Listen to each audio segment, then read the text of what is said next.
Hello, friends. How are you today? I'm so grateful and happy to be here with you today to talk about a fascinating and interesting concept. I had someone write me and express concern about being around someone who had had the shot recently, and I wrote them a response, and I thought that it might be good to do a video on this because it's something that all of us have probably had some thoughts over, because I've also heard it from the other side. People who have had the shot and don't want to be around people who have not had it. So I've been thinking about this from a higher perspective or broader perspective, because we are humanity, all of us together, all the human beings. And what is happening with people either getting it or not is happening to all of humanity. It's a global phenomenon. And so I thought it would be interesting to talk about this for a moment. You can see how I'm thinking about it here, because humanity is kind of like this, the yin yang, okay? All the parts of humanity, and all the labels and descriptions, all the ways that we are all a part of this great broader energy that is human consciousness, that is us. And I'm using the yin yang to represent that. Well, you can take this issue of one versus the other, right? One side of duality versus the other side, because we now are being physically brought into a duality that's across, it's across race, it's across gender, it's across nationality, it's across everything, where it's just about being a human being. Have you gotten it or not? Okay. And so I think that it's actually really interesting because it's one of the issues that goes across all of those labels and just affects us from the standpoint of being a human being and just thinking about life. And so because there's a percentage of the population that has and a percentage that hasn't, it's interesting because it takes the two halves of our population to make up the whole of humanity, right? And because we're talking about literally millions or hundreds of millions, I mean, who knows what the statistics actually are in the current moment, but it's a lot of people. And I wanted to share some thoughts on this. And some practical energy suggestions. And this is not a conversation about medicine or medical things. I'm not qualified to talk in that area. So this is, my background is in the human energy field.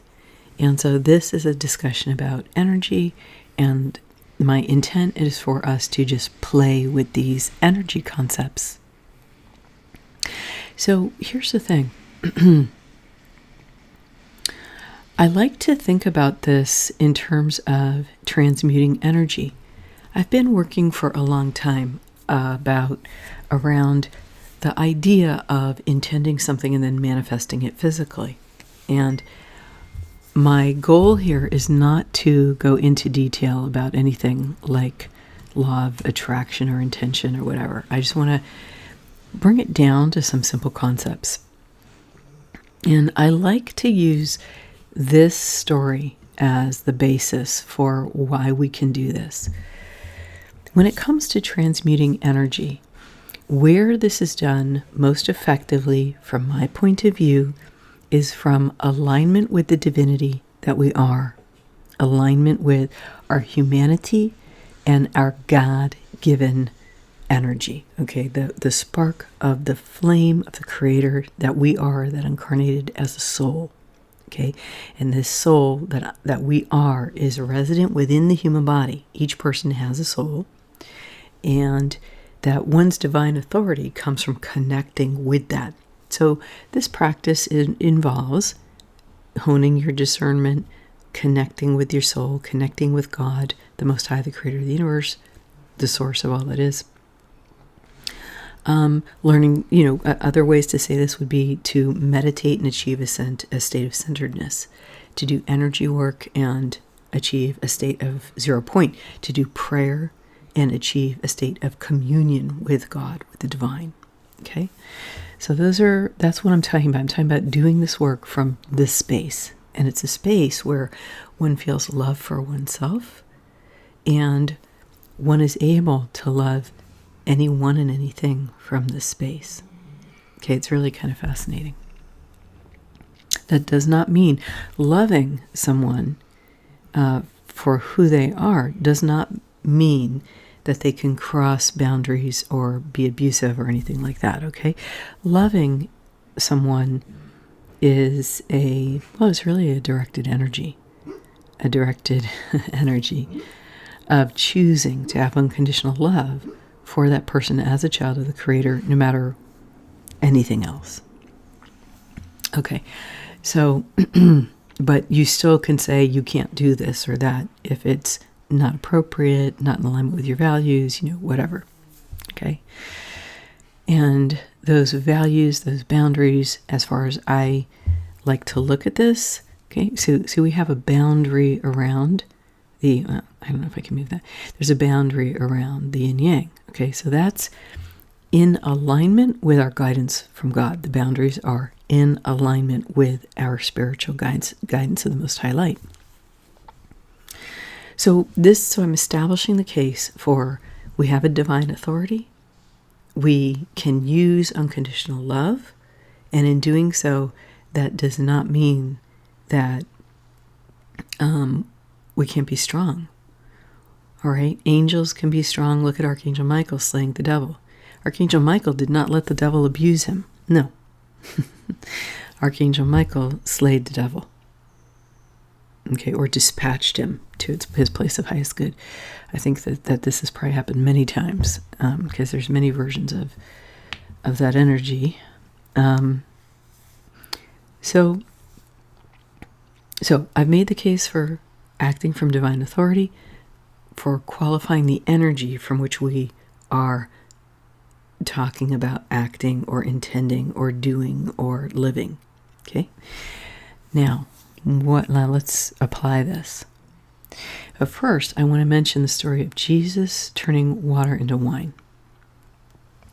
Jesus brought this transmutative power,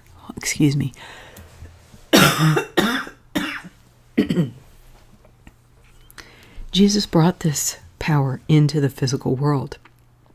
For example, when he was at the wedding and he was giving jugs of water, he transmuted them, right? He prayed over them, did energy work, set intentions, worked with his divine authority. And he gave a command and the water turned into wine. It transmuted, spontaneous transmutation. It transmuted into something else as he intended, as he worked with the God force, right? He did that through the God force that he embodied. Now, what's interesting is in that story, here you had the people with no wine. Here you had the people with some wine. And what happened? When he did the transmutation, there was enough wine for everyone. Those who had, those who didn't have.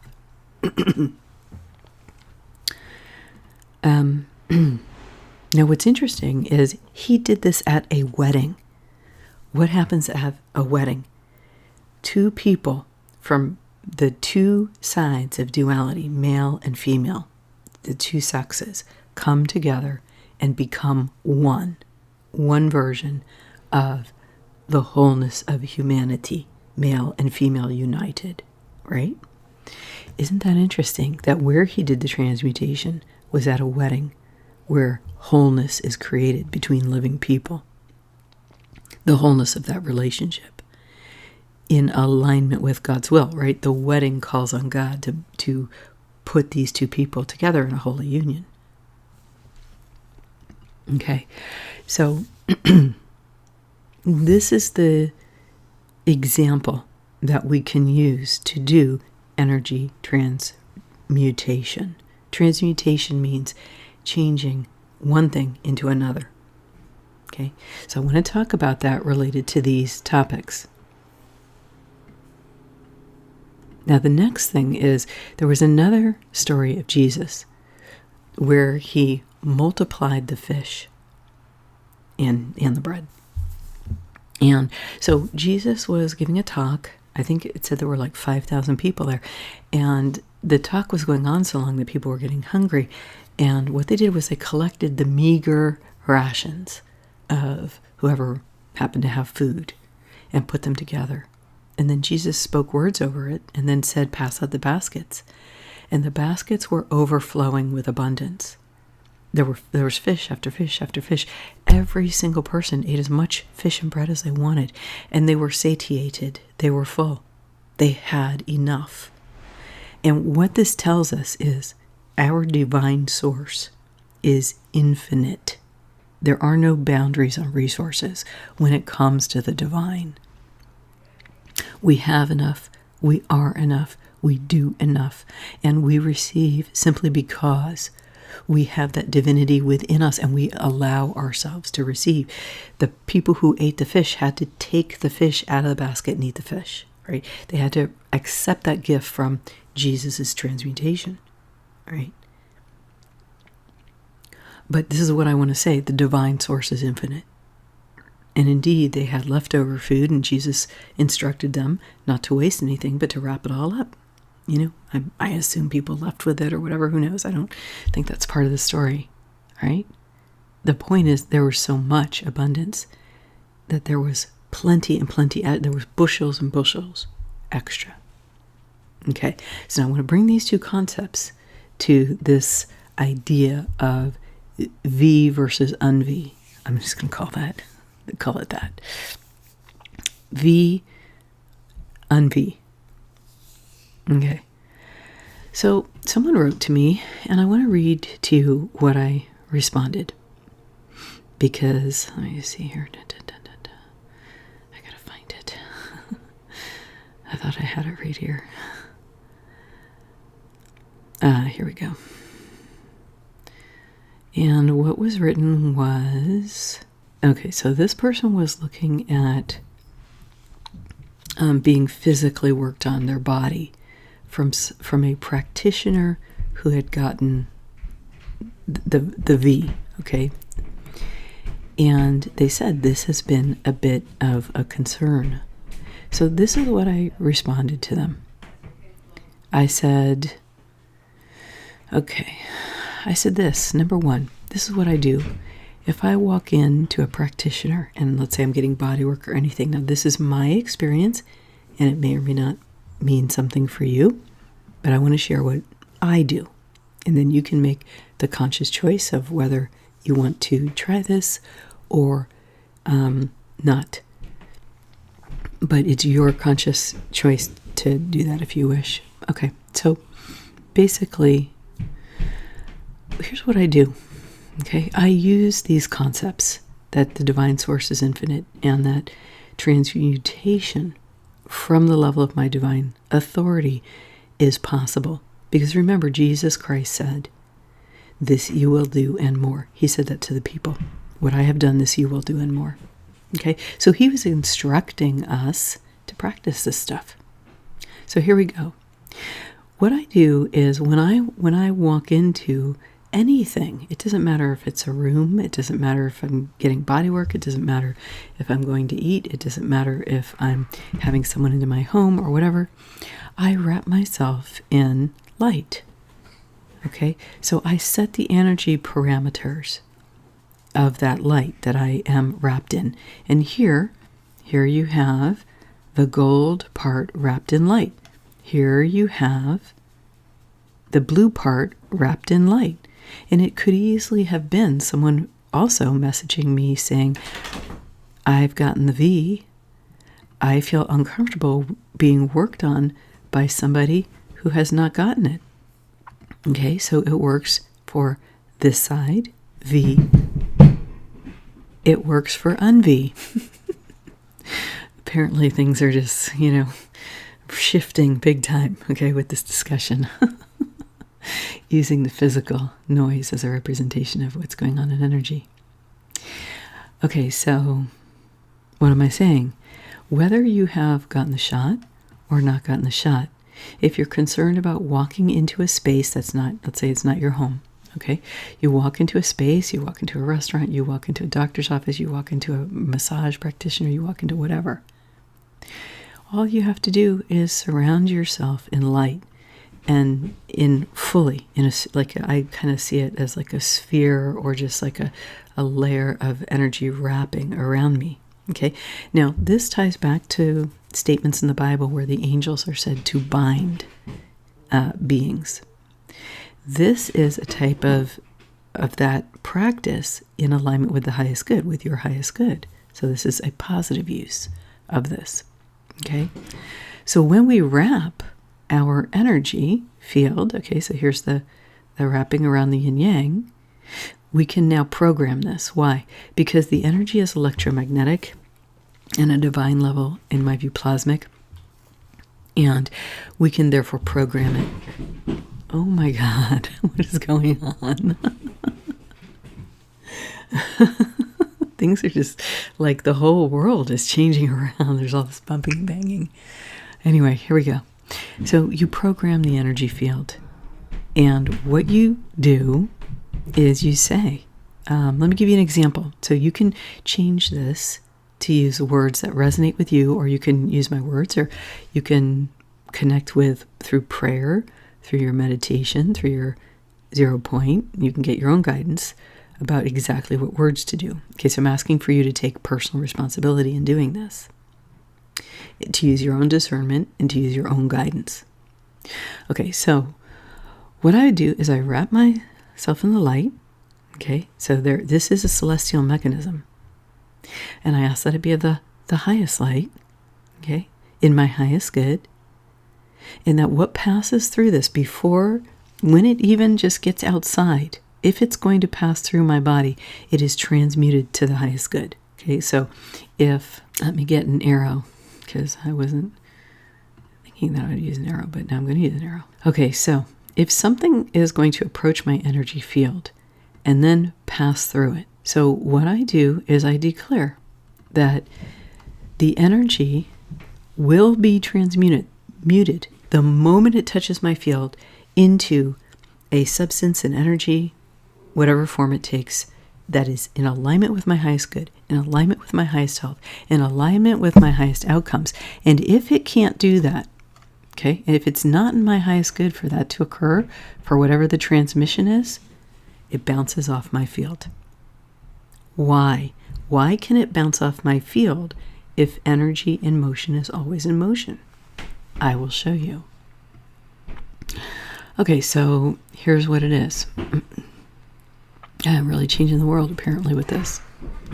I apologize for the noise in the background, but I'm just going to run with it because I think that these concepts are life-changing, and I am bringing new concepts to the world. So here we go.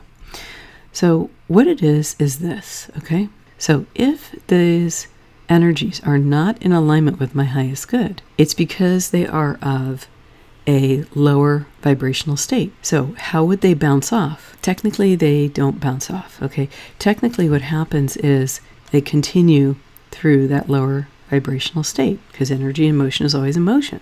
So if I have the V and I'm concerned about un-V coming towards me, okay, that whatever I think this might be passes through me. And where am I? I'm in a higher vibrational state. I am unaffected. I am untouched. I have risen above it. It cannot touch me. Okay?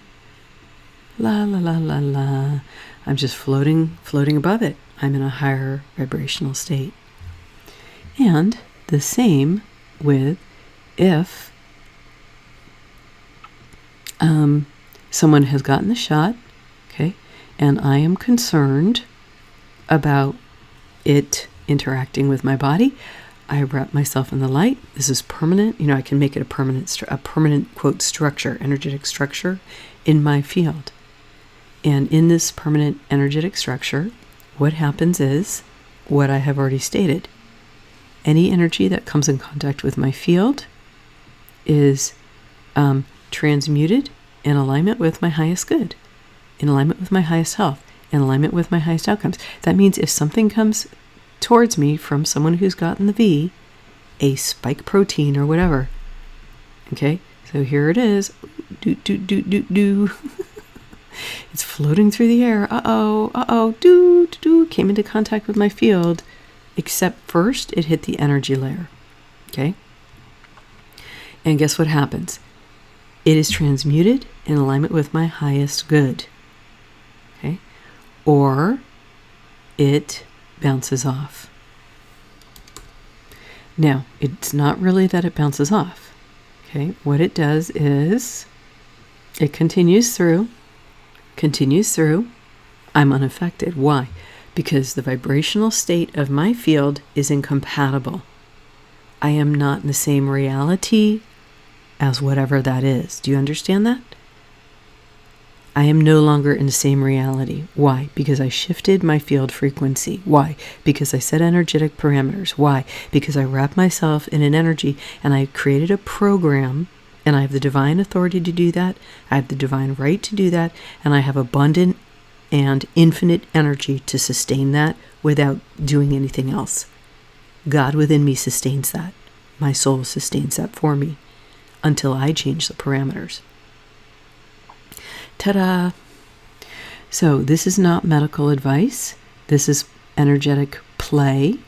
So if you have medical questions, you should go see a doctor about it. I can't answer those.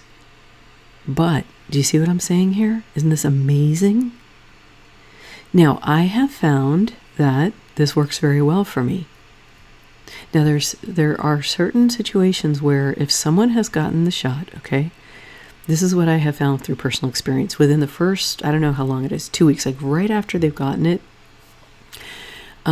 even though I can transmute that energy from a physical perspective because of my own other programming that I do, where I'm not going to go into the details because I want to keep that private. Within the first 2 weeks, because of certain other missions that I am on, it might affect me. So for me personally, I might say, well, you know, if it's within the first 2 weeks, just let me know, and then we can interact after that. And the same thing with, you know, if someone has this situation, you could say, well, just let me know. Like if you have any cold symptoms or whatever, just, you know, let's just wait a week or 2 weeks or whatever, and then we'll get together, whatever the health regulation and guidance is in your area. Okay, so follow whatever that is. So you see what I'm saying? That you can set personal energy parameters, and you can also set the parameter that immediately after the shot, this works for you. Okay, there's personal reasons why I do other things in the near term, and now that I've had those experiences, I may just transmute it immediately. Yeah, I think I'm going to do that. Ta-da! See how easy that was to change my energetic parameter.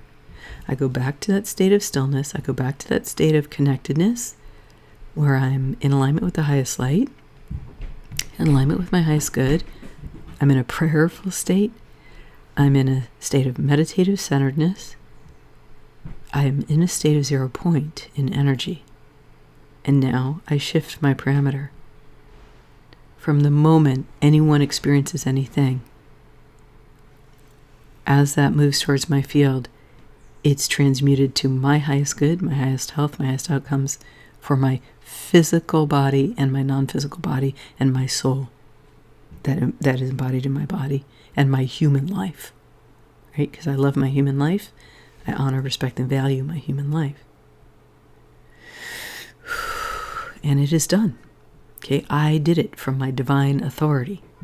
And that's how you do these things. And the fact is I did this for a long time. with other things. Like here, let me give you an example. I know it's kind of it's kind of funny. All right, here we go. Okay, now it's not that, it's negative energy. Okay, I'm wrapping myself to protect myself from negative energy. Maybe I'm wrapping myself to protect myself from negative beings. As soon as they approach my energy field, ta-da, they are transmuted to the highest light, which might mean they drop body.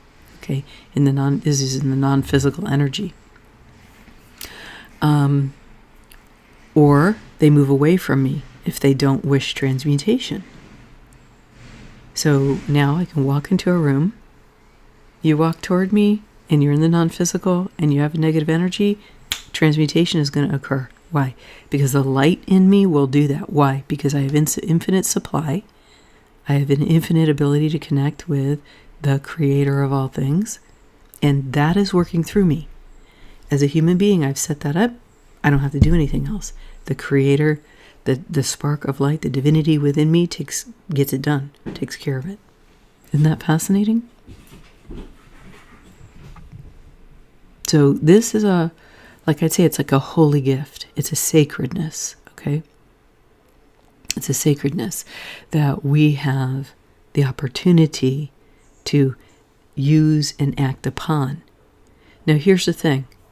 This work is done from a state of wholeness, in alignment with inner divinity, embodying one's soul energy, and speaking from divine authority.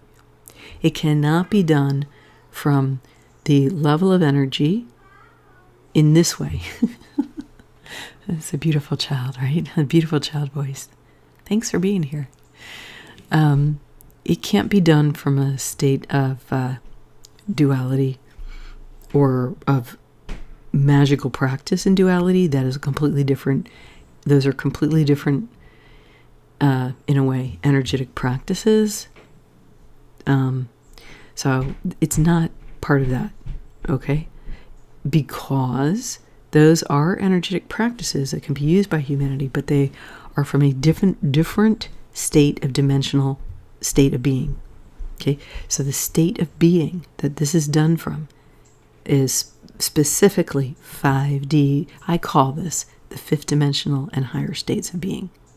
Okay, so I'm talking about a state of energy. And that's why I emphasize that so much, of connectedness with one's own divinity, of it fully embodying in that moment one's own divinity. And that's what brings the power to this. So it requires a belief in God, the Most High, the Creator of the universe. However you call that, okay? But that energy. It requires the willingness to be in integrity with this energy, how that is for you.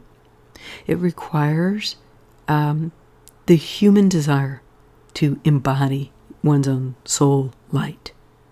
Okay? And it requires a consistent commitment to check oneself.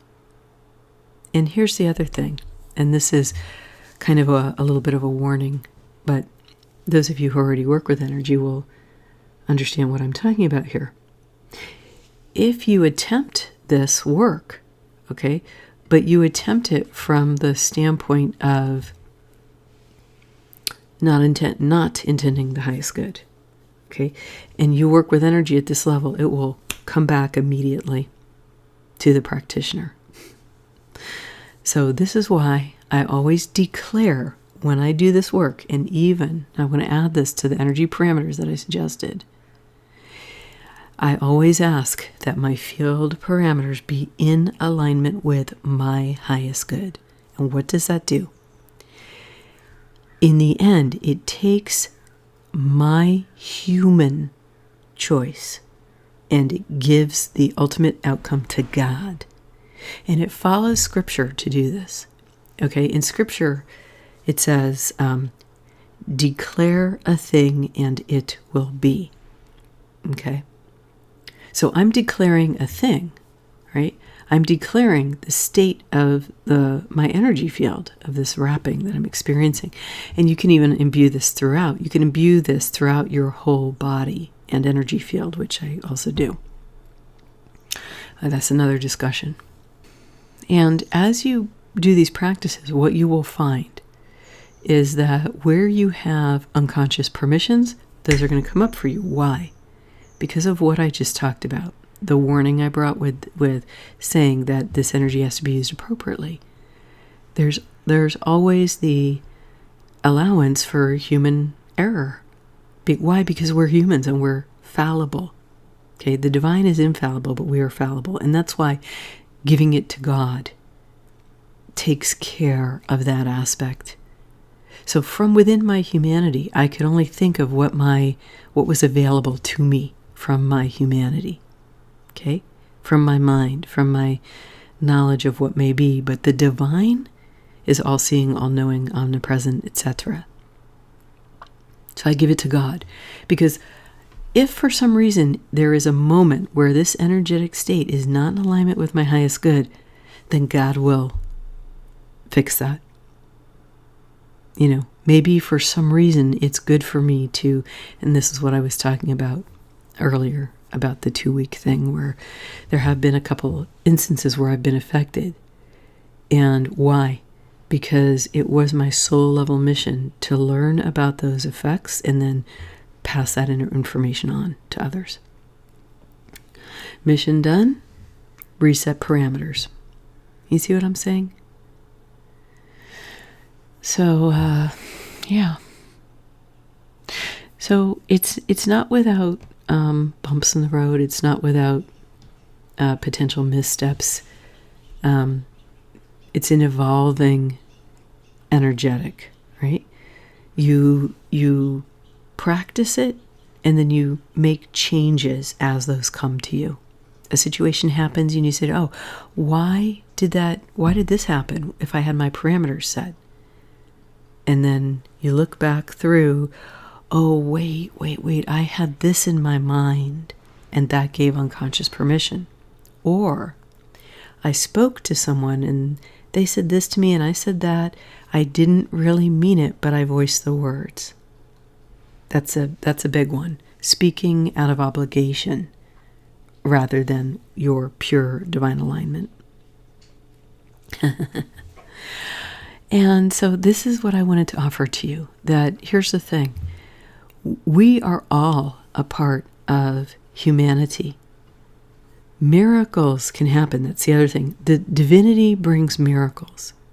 Divinity brings miracles. Okay? And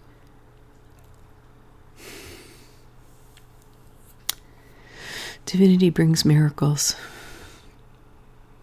It's possible for us from either side of this situation to come back together and to live together in wholeness, health, and happiness, and joy, and love for each other.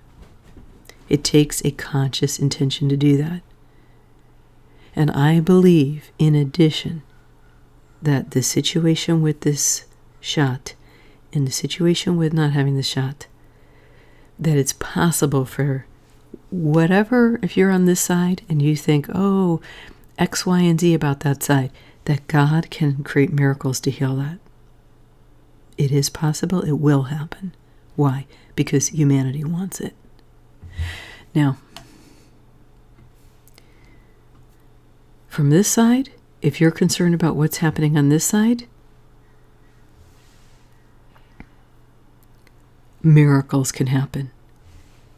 If the technology was created to do this, the technology can be created to undo it. Technology can be created that is an antidote, and most likely already exists. That's just my feeling. That's my intuitive hit on it. Okay? So here's my ending thought that I want to leave with you. I've had the blessing of working with someone. Maybe one day she'll let me recommend her services, who is an excellent homeopath. Okay? And her name's Diva. Very appropriate, right? So here's the thing. What I've learned about as I've learned about homeopathy through using homeopathy and having it recommended by practitioners like her, is the following, that in homeopathy there are these things called miasms. Like tuberculosis is one, syphilis is one, and what these miasms are is they are essentially diseases or illnesses that existed long ago, but are somehow able to be passed down through generations. And it's my view that COVID is most likely going to end up being one of these miasms. This is my thought, that it will become a miasm and we will develop a homeopathic response or energetic response or whatever it is. I don't know what the words are for that. I give that to God. And these are just opinions and thoughts, okay, based upon my intuition and my understanding of energy, okay. But that's what's occurred to me, because the situation has the components of miasm where some people get the disease, some people don't get the disease, some people get something related to the disease, some people don't get something related to the disease, but we all come together and we live as one humanity. And over time, it all works itself out and becomes something that we're aware of that gets passed along. But as we learn to revert energetically ourselves, okay, our energetic structure back to the divine blueprint, and we learn to use our divine authority to work energy and to shift our basic state of being like this, it's my view that we will be able to undo these miasms and things. But we do live in a physical world. And so it's important to have physical experiences. And I think that's why taking medicine to heal them, for example, like I have done in homeopathy for various things, various other things, or taking, Western medicine or whatever it happens to be, there is a very important component about healing in the physical, about taking care of the body physically, because we are souls embodying the physical, and the physical is the temple of the soul. And it's part of learning how to heal our own temple, the physical body, how to clean our own temple, how to care for our own temple, the temple of God in which I inhabit, in which I reside, my physical form, my human body. And I want to learn how to take care of this as best I can, from an energetic perspective, from a physical perspective, from an emotional perspective, a mental perspective, a spiritual perspective, in alignment with my highest good. In alignment with my highest good gives it to God in the end, because the highest good is not determined by me and my mind or my feelings. It's determined by the divine authority within me. It is determined by my own soul.